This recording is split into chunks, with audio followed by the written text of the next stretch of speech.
আসসালামু আলাইকুম। Technique easy এডুকেশনের পক্ষ থেকে সবাইকে জানাই স্বাগতম। নবম দশম শ্রেণীর ইসলাম ও নৈতিক শিক্ষার দ্বিতীয় অধ্যায়ের যে বিষয়টি নিয়ে আলোচনা করব তা হচ্ছে তেলাওয়াত, গুরুত্ব ও মহত্ব। এরপর আছে শানে নুজুল। তো প্রথমে আমরা আল কোরআন তেলাওয়াতের গুরুত্ব ও মাহাত্ম্য সম্পর্কে জানব।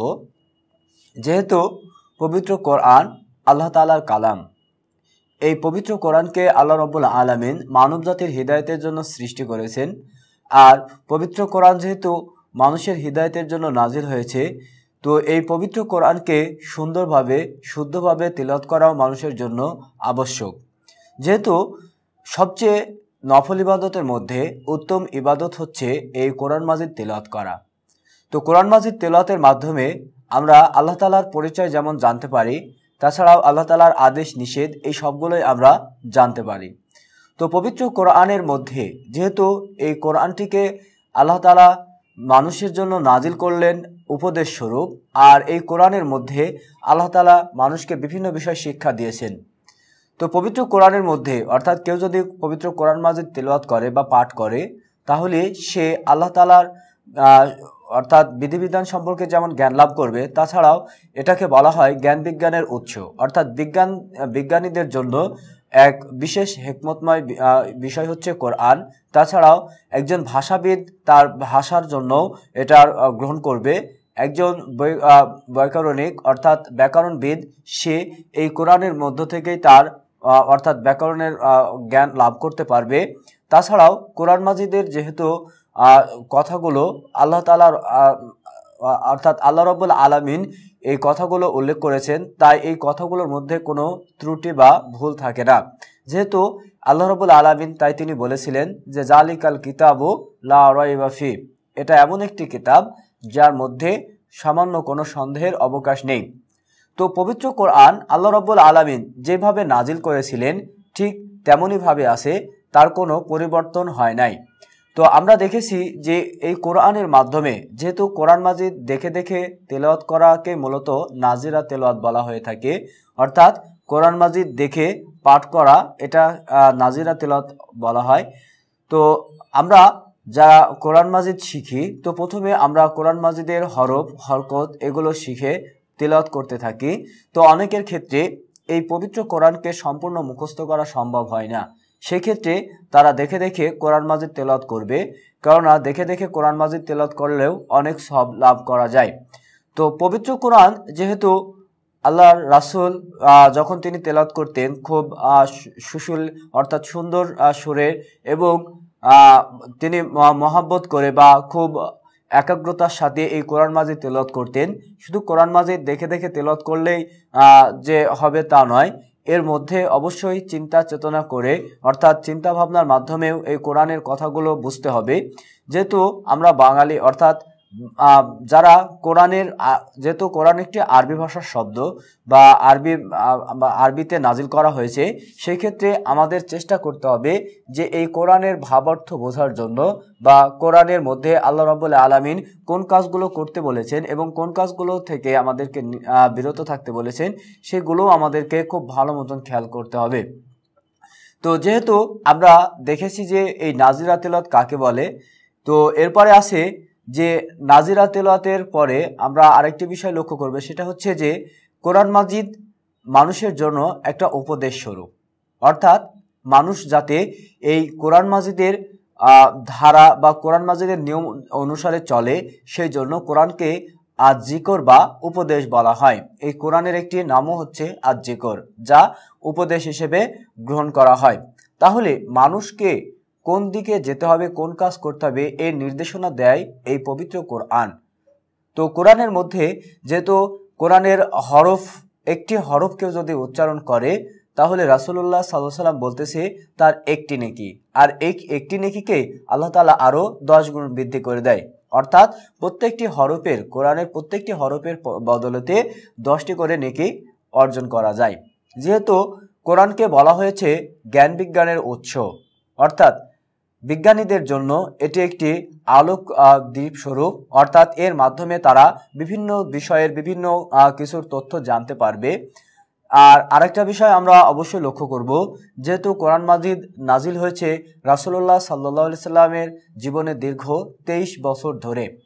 তো এই যে কোরআন মাজিদের যে মাহাত্ম্য, এই মাহাত্ম্যের মধ্যে আমরা অবশ্যই লক্ষ্য করি যে আল্লাহ রাব্বুল আলামিনের সান্নিধ্য পাওয়ার জন্য এই পবিত্র কোরআন মাজিদ তেলাওয়াত করা আবশ্যক।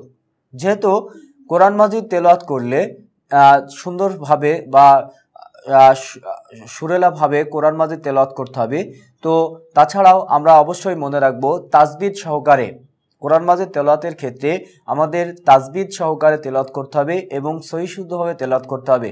তবে আমরা যেহেতু কোরআনের অর্থটা হচ্ছে বা কোরআনের অর্থ যদি বিকৃত হয়ে যায়, তাহলে বিকৃত হয়ে গেলে কোরআনের অর্থের বিকৃতির কারণে তার আরও গুনাহ হবে। এই জন্য কোরআন মাজিদকে তেলাওয়াত করার সময় এর তাজবিদ বা ব্যাকরণটা অবশ্যই আমাদেরকে অনুসরণ করতে হবে এবং আমাদের চেষ্টা করতে হবে যে ধীরে ধীরে সুন্দরভাবে কোরআন মাজিদ তেলাওয়াত করা। কেননা আল্লাহ রাব্বুল আলামিন তিনি নিজেই বলতেছেন ওয়ারাত্তিলিল কুরআনা তারতিলা, অর্থাৎ আপনি কোরআনকে ধীরে ধীরে সুস্পষ্টভাবে তেলাওয়াত করুন।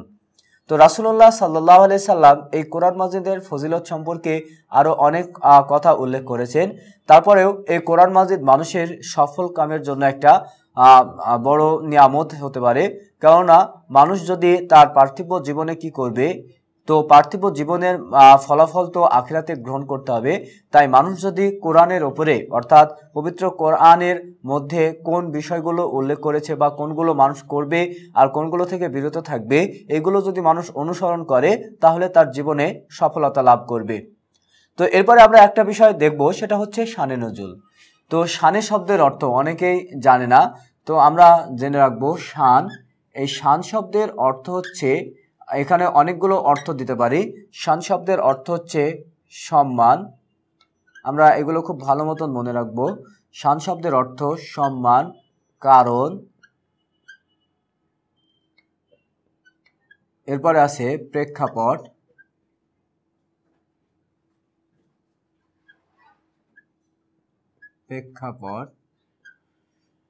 তারপর হচ্ছে এর মর্যাদা ইত্যাদি। অর্থাৎ এই শানে শব্দের বা শান শব্দের অর্থ এগুলো আমরা দিতে পারি।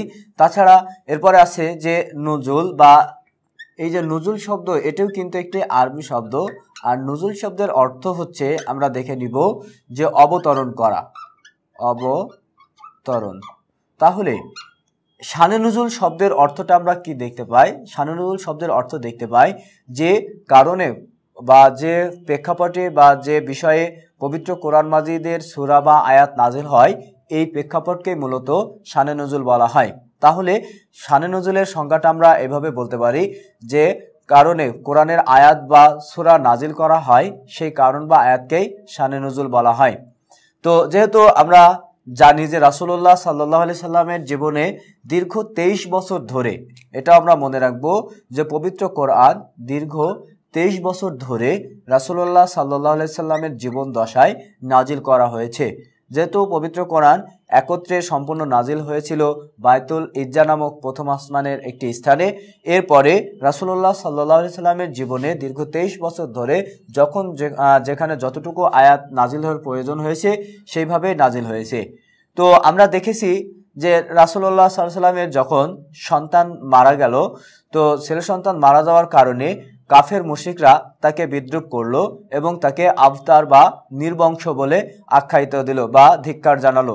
তখন রাসূলুল্লাহ সাল্লাল্লাহু আলাইহি সাল্লামকে যারা কটূক্তি বা খারাপ মন্তব্য করেছিল, তাদের পরিপ্রেক্ষিতে আল্লাহ রাব্বুল আলামিন একটি সূরা নাজিল করলেন, সূরা আল কাউসার। এই কাউসার নাজিল করার মাধ্যমে আল্লাহ রাব্বুল আলামিন তিনি মানুষকে বা জানিয়ে দিলেন যে রাসূলুল্লাহ সাল্লাল্লাহু আলাইহি সাল্লাম নির্বংশ নন। তো এই যে এই রাসূলুল্লাহ সাল্লাল্লাহু আলাইহি সাল্লামের বিভিন্ন ক্ষেত্রে বা তাকে যখন কেউ কোনো বিষয় নিয়ে কটূক্তি করত বা কোনো প্রশ্নের সম্মুখীন করত, আল্লাহ রাব্বুল আলামিন সেই প্রশ্ন এবং কটুক্তার বা রাসূলুল্লাহ সাল্লাল্লাহু আলাইহি সাল্লামকে নিয়ে যখন কেউ কোনো খারাপ মন্তব্য করত, সেইগুলোর জবাব আল্লাহ রাব্বুল আলামিন আয়াতের সাথে সাথে তার উপরে আয়াত নাজিল করতেন এবং সেগুলো সম্পর্কে অবহিত করতেন মানুষ এবং কাফের মুশরিকদেরকেও। তো এর মাধ্যমে আমরা দেখেছি যে এই পবিত্র কোরআন যেহেতু একটি আল্লাহর কালাম, তাই এই পবিত্র কোরআনকে আমরা যখন তেলাওয়াত করব অবশ্যই আমাদের ভক্তি এবং যে একাগ্রতা এটা অবশ্যই থাকতে হবে। তারপরেও আমরা যখন যেহেতু আমরা অবশ্যই চেষ্টা করব যে কোরআন মাজিদ তাজবিদ অনুসারে সুন্দরভাবে শুদ্ধভাবে যাতে তেলাওয়াত হয় সেই দিকে লক্ষ্য রাখা, কেননা শুদ্ধভাবে তেলাওয়াত করলেই আমরা এর সওয়াব অর্জন করব।